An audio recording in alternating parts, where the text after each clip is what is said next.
السلام عليكم. لا تنسوا الإعجاب بالفيديو والاشتراك في القناة تشجيعا لنا لنستمر بنشر المزيد إن شاء الله. الحمد لله والصلاة والسلام على رسول الله وعلى آله وصحبه ومن والاه، أما بعد.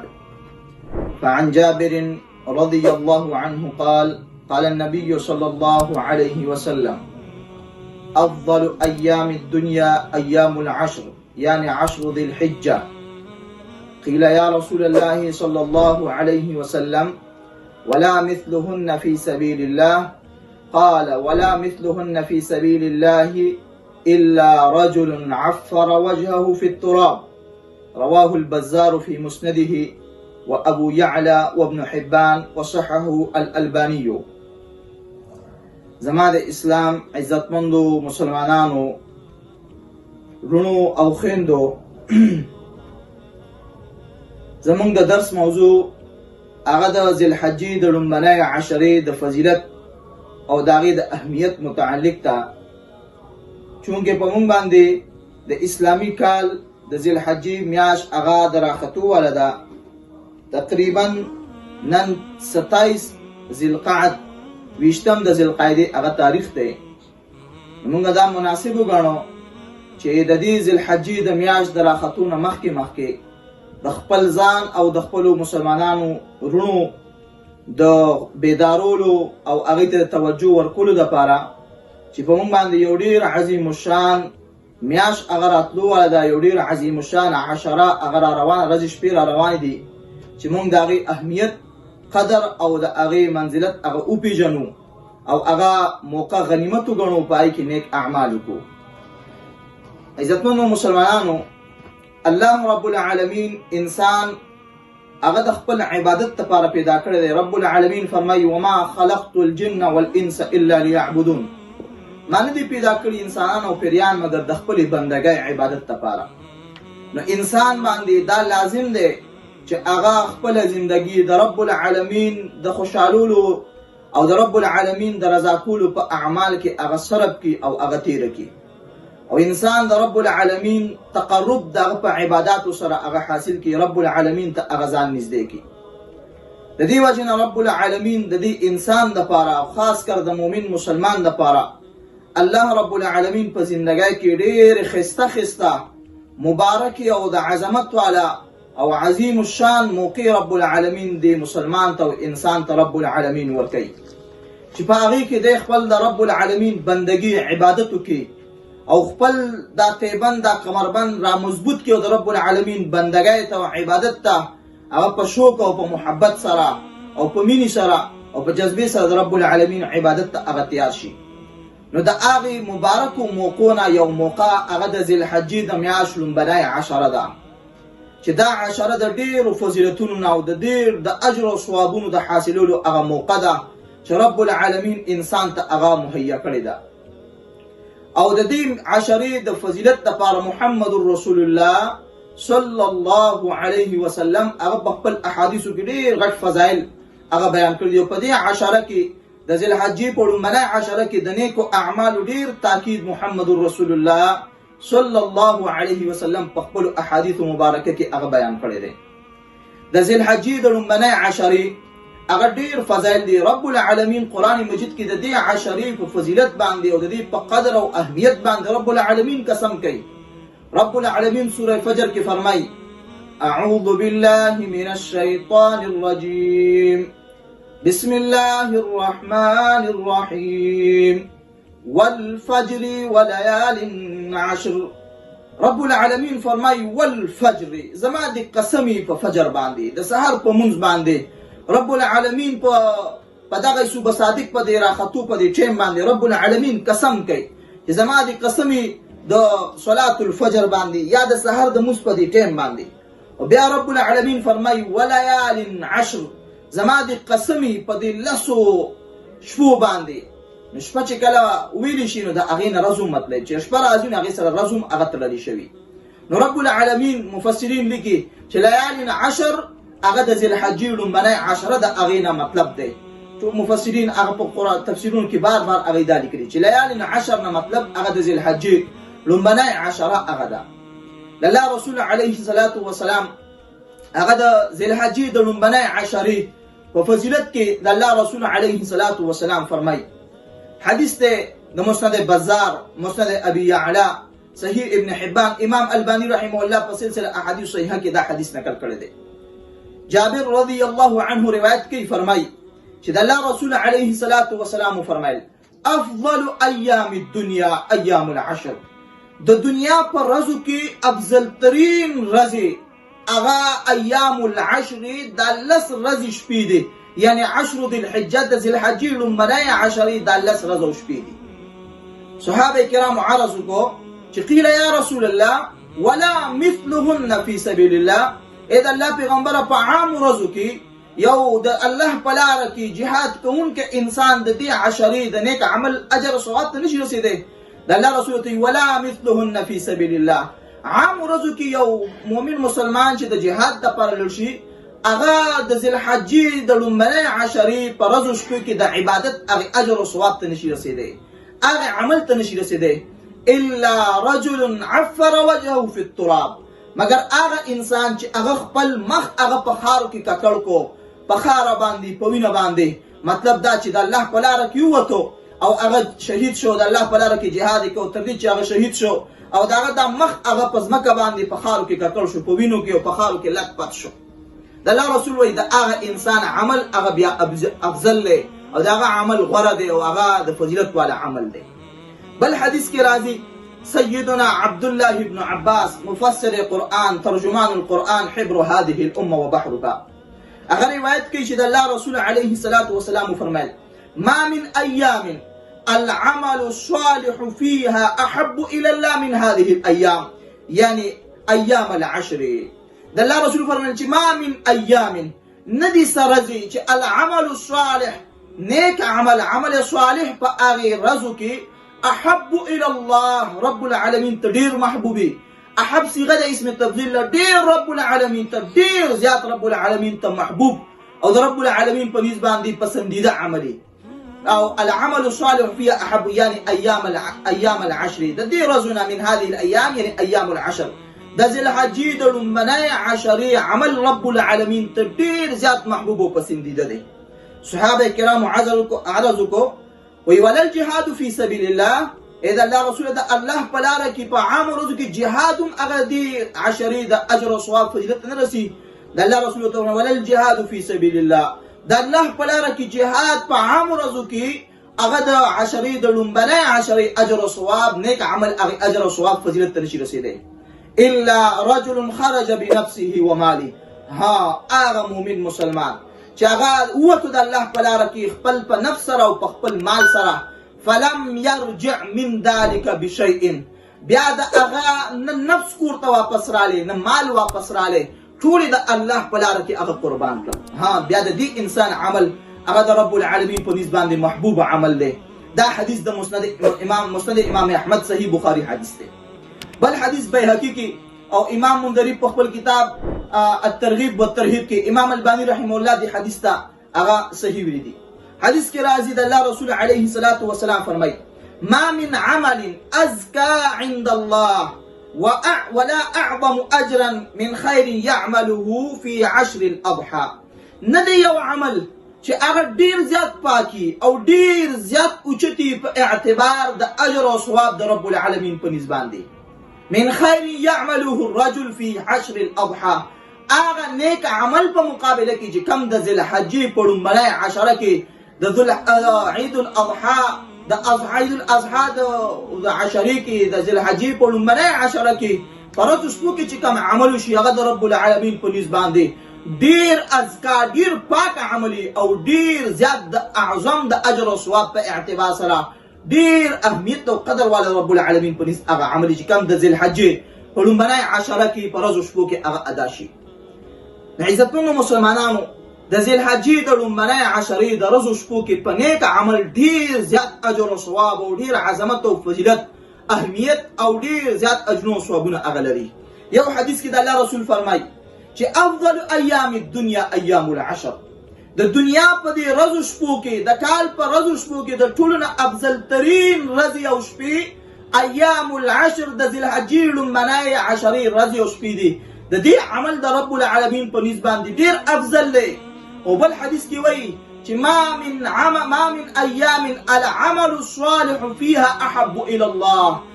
ټول محبوب ترین عمل د نیک عمل صالح په اتباع سره هغه د ذی الحجې د لومبنۍ عشرې په ورځو شپو کې چې کوم نیک عمل وشي رب العالمین په ډیر محبوبي ډیر احب عمل یې الله ته. او بیا د الله رسول بل حدیث کې فرمایي چې د الله رسول فرمایي چې حدیث کې راځي د الله رسول فرمایي چې ما من عمل ازكى عند الله ولا اعظم اجرا. نه دی یو عمل چې د رب العالمین په نس ډیر ازکا ډیر پاک عملي او ډیر زیات لوی د اجر او د ثواب په اعتبار سره من 10 ما يعمله الرجل من خير يعمله في 10 الاضحى. د ذی الحجې د لومبنۍ عشرې عمل د رب العالمین په نس باندې ډیر پاک او ډیر لوی اجر او ثواب ولري. عزتمنو مسلمانانو د دې حدیث راوي هغه وایي كان سعيد بن جبير وإمام سعيد بن جبير رحمه الله مشهور تابعي مفسر القرآن وكان إذا دخل العشر وكان من الحجة اجتهد في العبادة غاية الاجتهاد. چې کله به د ذی الحجې لومبنۍ عشره هغه داخله شله امام سعيد بن جبير رحمه الله هغه به د الله په بندګۍ کې په عبادت کې دومره کوشش او مهنت اجتهاد به شروع کو چې لا يجتهد احد مثله چې داغه په شان کوشش او مهنت او داغه په شان عمل هغه بل چا هغه نشو کولی. یعنی د ذی الحجې په دې لومبنۍ عشره کې سلف صالحین صحابه کرام او تابعین تبع تابعین ائمه محدثین او دا نیکان خلق په دې عشره کې سلف صالحین با د ذی الحجې په لومبنۍ عشره کې ډیر زیات په نیک عمل کې کوشش کوي. د دې د وجې نه د شیخ الاسلام امام ابن تیمیه رحمه الله نه هغه تپوس شوی دی. مجموع الفتاوا 15 جلد او صفحه 280 نمبر صفحه ده. هغه تپوس وسئل عن 10 ذي الحجه والعشر الاواخر من رمضان ايهما افضل. تپوس دي شوی دی چې د ذی الحجې لومبنۍ عشره هغې کې عمل ډیر افضل دی او کنه د رمضان په اخرنۍ عشره کې عمل ډیر افضل او ډیر غوره دی. كم یو عشره هغه د رب العالمین په نس افضل ده. هغه ورته وایي ايام 10 ذي الحجه افضل من ايام العشر من رمضان. چې د ذی الحجې د لومبنۍ عشرې ورځې ایام 10 ذي الحجه د ذی الحجې د لومبنۍ عشرې ورځې هغه د رمضان د اخرنۍ عشرې د ورځو نه افضل دي. وليالي العشر الاواخر من رمضان او د رمضان مبارک د اخرنۍ عشرې هغه شپې چې کوم دی افضل من ليالي 10 ذي الحجه هغه افضل دی د ذی الحجې د لومبنۍ عشرې د شپو نه. وایي هغه څنګه؟ وایي هغه داسې چې د ذی الحجې په لومبنۍ عشرې په ورځو کې هغې کې یو 3 غټ اعمال راځي. یو دا چې د ذی الحجې 8 تاریخ یوم الترویه چې په هغې کې حجاج کرام هغه احرام تړي او د مکې نه د حرم نه هغه روانېږي مینا طرف ته. د حج یو لوی د حج د مناسکو نه یو لوی ارکان او یو لوی عمل او عبادت هغې کې هغه یوم الترویه پکې راځي. دویم د ذی الحجې د لومبنۍ عشرې په ورځو کې یوم عرفه 9 ذی الحجه هغه راځي چې د 9 ذی الحجې د عرفې د ورځې متعلق د الله رسول علیه الصلاة والسلام د هغې په احادیثو کې ډېر غټ فضیلت بیان کړی انشاءالله مخکې درس کې بیانېږي. دریم د ذی الحجې په لومبنۍ عشرې په ورځو کې هغه یوم النحر د لوی اختر ورځ راځي چې په صحیح حدیث کې د لوی اختر د ورځ ډېر فضیلت بیان چې د الله رسول فرمایي افضل ایام السنه عند الله په نسبت باندې افضل ایام الدنيا عند الله یوم النحر. د الله په نسبت باندې د کال په ورځو کې د ټولو نه افضل ترین افضل اعظم الايام عند الله د الله په نسبت باندې په ورځو کې د ټولو نه عظمت والا ورځ یوم النحر د لوی اختر د یوم النحر د عید الاضحى ورځ ده. نو د ذی الحجې په لومبنۍ عشره کې ډېر غټ غټ اعمال هغه راجمع کېږي. د دې وجه ذی الحجې لومبنۍ عشرې ورځې ډېرې افضل دي او د رمضان مبارک د اخرنۍ عشرې شپې ډېرې افضل دي ځکه چې په هغه اخرنۍ عشره د رمضان کې د لیلة القدر شپه راځي چې رب العالمین د لیلة القدر متعلق څه فرمایي چې وما ادراک ما لیلة القدر ليلة القدر خير من 1000 شهر تنزل الملائكة والروح فيها بإذن ربهم من كل أمر سلام هي حتى مطلع الفجر. الله وما أدراك ما ليلة القدر. اے پیغمبرای مسلمان تا تسشیس خبر در کو سشیس تپو اپلیش لیلة القدر دا سمرا عظمت و شان والا شپدا. لیلة القدر خیر من 1000 شهر. دا قدر شپا دا زر میاشو دا عبادتنا وردا او بہتر دا. تنزل الملائكة والروح فيها بإذن ربهم من كل أمر. نازلیگی پاگئی کی پدی لیلة القدر پشپکی ملائک او روح الامین زمکی تد رب العالمین پا حکم باندی. سلام اللہوی سلامتیا والدا هي حتى مطلع الفجر ترسوه صادق تر راخطو پر اللہوی دا لیلة القدر شپدا. او دا اللہ رسول فرمائی حدیث دا بخاری کی دا اللہ رسول فرمائی من قام لیلة القدر ایمانا واحتسابا غفر له ما تقدم من ذنبه. کم مومن مسلمان چې د ایمان او د احتساب په حالت کې د ایمان په حالت کې او د احتساب د الله اجر او ثواب د امید د حاصلولو په حالت کې د لیلة القدر د شپې عبادت کو قیام اللیل کو تهجد صلات التراویح هغه کو نو غفر له ما تقدم من ذنبه رب العالمین وته مخکې ټول ګناونه معاف کړي. نو شیخ الاسلام ابن تیمیه رحمه الله ډیر خسته جامع او شافی او کافی جواب ورکړي چې زړه په هغه وبوس کی. ایوی فرمایي چې د عشرې د ذل حجې لومړنۍ عشره د ذل حجې د هغې ورځې ډېرې افضلې دي او د رمضان د اخرنۍ عشرې شپې ډېرې افضلې ځکه چې پای کې لیلة القدر ده او د ذل حجې د لومړنۍ عشره کې یوم الترویه یوم عرفه یوم النحر هغې کې دا اعمال راځي قرباني راځي د هغې ورځې ډېرې افضل دي. دغسې د ذل حجې په فضایلو کې یو بل غټ فضیلت په صحیح مسلم کې حدیث دی. سیده ام المؤمنین عائشه صدیقه رضی الله عنها اگر روایت کی چې د الله رسول علیه الصلاة والسلام فرمایل ما من يوم اكثر من ان يعتق الله فيه عبدا من النار من يوم عرفه وانه ليبنو ثم يباهي بهم الملائكه فيقول ما اراد هؤلاء رواه مسلم. ام المؤمنين سيدة عائشه صدیقه الطاهره المطهره رضی الله عنها فرمای چې د الله رسول علیه الصلاة والسلام فرمایل چې ما من یوم نه ده یوه ورځ چې اکثر من ان یعتق الله فيه عبدا من النار چې رب العالمین په هغې کې خپل بندګان ډېر تعداد باندې په کثرت سره د جهنم د اور نه هغه ازادوي من یوم عرفه د عرفې د ورځ نه. یعنې مطلب دا دی چې رب العالمین د یوم عرفه په نهمه ذیلحجه د عرفې په ورځ به رب العالمین چې کم خپل بندګان په څومره کثیر تعداد باندې رب العالمین د جهنم د اور نه ازادوي هغې له نجات ورکوي نو دومره په عامو ورځو کې رب العالمین خپل بندګان نه ازادوي. او بیا د رب العالمین وایي ثم یدنو الله رب العالمین دې حجاج کرام خپل بندګانو ته دومره رانږدې شي کما یلیک بشانه وجلاله وعظمته سبحانه وتعالى څنګه د رب العالمین د هغه د شان او د عظمت او د جلال مناسب دی رب العالمین هغې ته نزول وکړي هغې ته رانږدې شي. ثم یباهي بهم الملائکه بیا رب العالمین ملائکو باندې فخریه انداز باندې رب العالمین یو سوال کوي چې ما یرید ما اراد هؤلاء یعنی زما دا بندګان زما نه څه غواړي دوی په څه نیت باندې راجمع شوي دي د عرفات په دې میدان کې ولاړ دي او ما ته زما نه دعاګانې غواړي ذکر او اذکار کوي زما بندګي کوي د قرآن مجید تلاوتونه کوي او رب العالمین د دې څه اراده ده نو دا حجاج کرام څه اراده چې رب العالمین بخنه وکړي د الله مغفرت حاصل شي د الله رضا حاصل شي د جهنم د اور نجات حاصل شي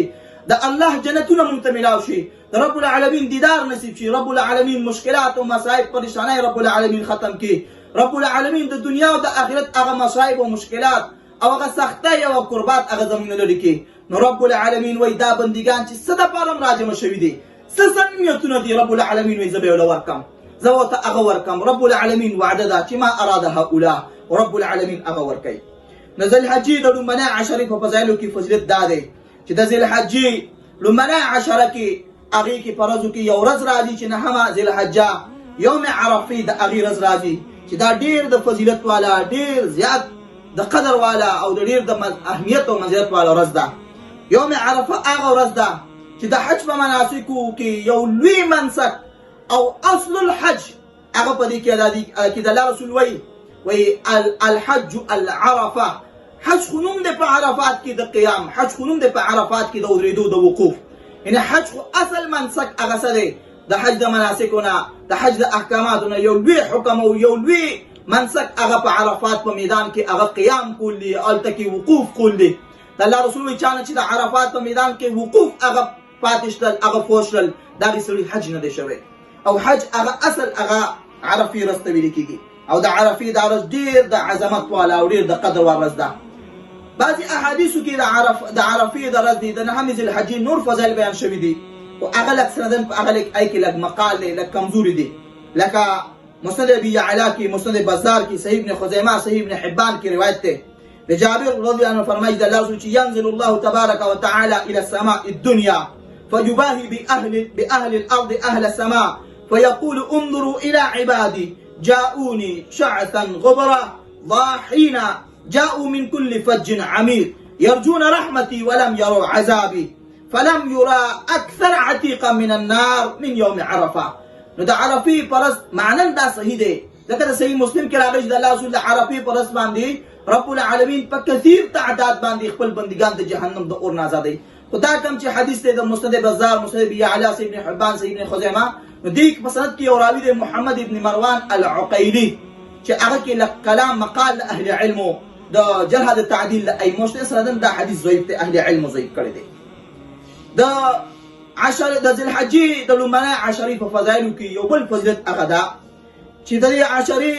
د ذی الحجه کې یو ورځ راځي چې یوم النحر د لوی اختر ورځ د قربانۍ ورځ هغه ده. د بعض اهل علمو په نسبت باندې یوم النحر د لوی اختر د عید الاضحى دا ورځ دا د رب العالمین په نسبت باندې د ټولو نه عظیم او د ټولو نه افضل ورځ ده. په دې کې د اهل علمو اختلاف شته چې آیا کومه ورځ د رب العالمین په نسبت باندې د ټولو نه د کال په ټولو ورځو کې د ټولو نه افضل ورځ کوم یو ده. نو بعضې اهل علم وایي چې د ټولو نه افضل ورځ هغه د جمعې ورځ ده، ځکه حدیث د مسلم کې راغلی د الله رسول فرمایي خیر یوم طلعت علیه الشمس طلعت فیه شمس یوم الجمعه، غوره ورځ بهترین ورځ د ورځو نه چې هغې باندې نور راوخیږي هغه د جمعې دا ورځ ده. نو بعضې اهل علم وایي چې د جمعې ورځ، خو نور اهل علم هغه وایي چې نه، ابو داود کی سنن نسائی کی حدیث تے، امام البانی رحمه اللہ دی حدیث صحیح ہوئی، اللہ رسول فرمائی اعظم الایام عند اللہ، فرزو کی دا رب العالمین پنیز باندی عظیم ترین دا فضیلت والا رز آغا رز چی کم دا یوم النحر و یوم القر، اغا دا لوی اختر رز دا، ثم یوم القر بیا یولسم ذی الحجہ چی حجان پا اغی که پا منا کی اغا اولاری او پا منا کی اغی پل اغا رز اغا تیرئی. یوم القر اغا 11 ذی الحجہ یولسم ذی الحجہ تا ویل کیږي. نو په دې کې د اهل علمو اختلاف شته چې د جمعې ورځ افضل لا او کنه د یوم النحر د لوی اختر ورځ ده. نو د اکثر اهل علمو او د دلایل په اعتبار سره او ورا موقف زمون په نسبت باندې راجع موقف هغه ده چې د کال په ټولو ورځو کې افضل ترین ورځ هغه چې کوم دی هغه د ذی الحجې د میاشت د لومړۍ عشرې د 10 تاریخ یوم النحر د لوی اختر دا ورځ چې کوم ده دا د کال په ټولو ورځو کې هغه افضل او د ټولو نه عظیم القدر او عظیم الشان ورځ ده. ځکه حدیث کې د الله سوی چې اعظم الایام عند الله یوم النحر ثم یوم القر، د الله رب العالمین په نسبت باندې د ټولو نه لوی ورځ، د عظمت والا ورځ، لوی شان والا ورځ هغه د لوی اختر ورځ ده، او ځکه چې په هغې کې ډېر عبادت هغه راجمع کېږي. نو دا او دویمه موقف هغه دا دی تطبیق د دې دواړو احادیث تر منځ چې د هفتې په ورځو کې د اسبوع د هفتې په ورځو شپو کې افضل ترین او بهترین او لوی ورځ او د عظمت والا ورځ او د فضیلت والا ورځ هغه یوم الجمعه د جمعې ورځ ده چې دا ډېر د فضیلت والا ده او ډېر د اهمیت والا هغه ورځ ده. نو عزتمنو مسلمانانو، څلورم د دې ذی الحجې د لومړنۍ عشرې په فضایلو کې یو بل فضیلت هغه ده چې رب العالمین د ذی الحجې په لومړنۍ عشرې په ورځو شپو کې رب العالمین د دین اسلام د مبانی الاسلام د اسلام د بنیادونو د ارکان نه ډېر 4 ارکان هغه په دې کې راجمع کړي چې هغه ډېر زیات د عظمت والا، ډېر د اجر او ثواب او ډېر د اهمیت والا په دین اسلام کې هغه دي. امام حافظ ابن حجر العسقلانی رحمه الله په خپل کتاب فتح الباری شرح صحیح البخاری 2 جلد صفحه هغه 480 نمبر 460 نمبر صفحه کې هغه لیکي والذي يظهر أن السبب في امتياز 10 ذي الحجة لمكان اجتماع أمهات العبادة فيه چې کوم یو شیز د عشرې د ذی الحجې د لومړنۍ عشرې د فضیلت او د هغې د عظمت او د هغې د امتیاز باندې چې کوم دلالت کوي او هغه ظاهریږي هغه ده چې رب العالمین د ذی الحجې د لومړنۍ عشرې په دې ورځو او شپو کې رب العالمین امهات العبادات عبادت هغه غټ غټ عبادت هغه الله په دې کې راجمع کړي لکه الصلاة والصيام والصدقه والحج رب العالمین ګوره د ذی الحجې په لومړنۍ عشره کې د اسلام غټ غټ اعمال هغه په دې کې راجمع شي لومبه الصلاه منز اذا الله رسول بني الاسلام على 5 شهادات لا اله الا الله واني رسول الله واقام الصلاه منز د اسلام په بنیادونو کې دویم اهم رکن دی بنیاد دی نو د ذی الحجې په لومړنۍ عشره کې منز فرض منز ادا کیږي دویم وصيام د ذی الحجې د لومړنۍ عشره اغا روجي د نه ورځو روجي نیسل دام یو مستحب عمل دی حدیث کې ابو داود کې راځي الله صحابي فرمایي چې کان رسول الله يصوم 9 ذي الحجه د الله پیغمبر په د ذی الحجې د لومړنۍ عشرې د نه ورځو روجي نیسلې او کم از کم د عرفې د ورځ دا روجه پکې راجمع شي او روجه د رب العالمین په نسبت محبوب عمل دی د الله رسول وایي رب العالمین فرمایي حدیث قدسی دی چې كل عمل ابن ادم له الا الصوم فانه لي وانا اجزي به رب العالمین فرمایي د ابن ادم هر عمل هغه ته بدله ملاوي شي خروجه د زما د پاره سره د روجي بدله رب العالمین زو په خپل ورکم د روجي ډیر غټ فضیلت ته هغه پدې کې راځم شي د نه د ذی الحجې د لومړنۍ عشرې د نه ورځو روجي نیسل دا مستحب دي او بیا په تاکید سره د عرفې د ورځې روجي نیسل چې هغه د یو کال تیر شوي د یو کال راتلونکي کال ګناهونه انسان هغې ته باندې الله رب العالمین معاف کوي چې کله انسان د کبایرو نه ځان بچ کړي بل په دې کې صدقات هغه زکات انسان ورکول شي صدقې ورکول شي څلورم غټ عمل هغه حج د بیت الله دی د رب العالمین د کور د کعبې د بیت الله حج هغه ادا کولی چې دا په عام د کال په نورو هیڅ ورځو شپو کې حج د بیت الله هغه نشات دی نو د دې وجې رب العالمین هغه د ذی الحجې د لومړنۍ عشرې له ډېر اهمیت ډېر فضیلت او ډېر الله رب العالمین عظمت ورکوي ځکه رب العالمین پې قسم کوي چې والفجر وليال عشر الله وی قسم می دی په سبا باندې صلات الفجر باندې می رب العالمین کې یا د سحر په دی وخت باندې می الله وی قسم دی وليال عشر او پلس رزو او شپو باندې د ذی الحجې می دی قسمی او رب العالمین په معمولی شی باندې قسم نه کوي د رب العالمین په یو شیز باندې په خپل مخلوق کې قسم کول هغه دغه په عظمت باندې دغه په فضیلت باندې دلیل دی رب العالمین په عام شیز باندې قسم نه کوي د ذی الحجې د لومړنۍ عشرې په کتاب او سنت کې ډیر زیات فضایل هغه بیان شوی دي د دې له وجې زما عزتمنو مسلمانانو میندو خویندو نارینه او زنانو موږ تاسو ټول له د دې عشرې هغه اهمیت او د دې هغه قدر او منزلت او فضیلت هغه پیژندل پکار دي او هغه ځان ته نظر ته مخې ته کول پکار دي چې موږ د دې عشرې اهمیت او فضیلت وپیژنو پای کې د رب العالمین بندګي وکړو منځو کو د مص پابندي کو د فرایض او نوافل پابندي کو د قران تلاوت کو د صدقات کو د زکات کو د نفل رجوع کو د رب العالمین د ذکر او اذکار کو د قران مجید د تلاوت کو د استغفار کو او په کثیر تعداد باندې په عبادتو کې موږ کوشش وکړو رب العالمین نه دعا او سوال لري چې الله رب العالمین موږ ته د دې ذی الحجې د دې میاشت دراتلو او د دې عشرې د ذی الحجې موږ ته الله د اهمیت او د قدر او د پیژندلو الله موږ توفیق نصیب کړي او بیا موږ ته رب العالمین په دې کې د خسته نیکو اعمال کولو الله رب العالمین موږ ته توفیق را نصیب کړي وما علی الا البلاغ المبین وجزاکم الله خیر